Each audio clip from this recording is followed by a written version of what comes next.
மலையக அனைத்து அரசியல்வாதிகள் நாங்கள் அழைப்பெடுக்கிறோம்.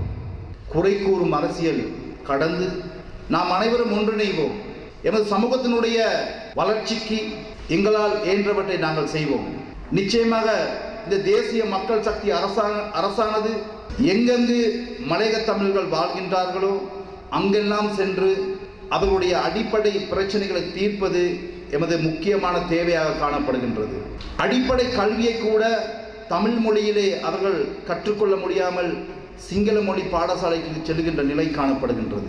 எனவே நாங்கள் யோசித்திருக்கிறோம், அந்த மக்களுடைய குறைகளை நீக்கி தமிழ் மொழி மூலமாக அவர்களை கற்பதற்கான வாய்ப்பினை நாங்கள் ஏற்படுத்த தற்பொழுது நாங்கள் நடவடிக்கையை மேற்கொண்டிருக்கிறோம்.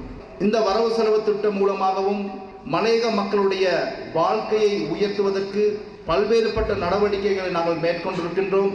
கல்விக்கு நாங்கள் முன்னுரிமை கொடுத்திருக்கிறோம்.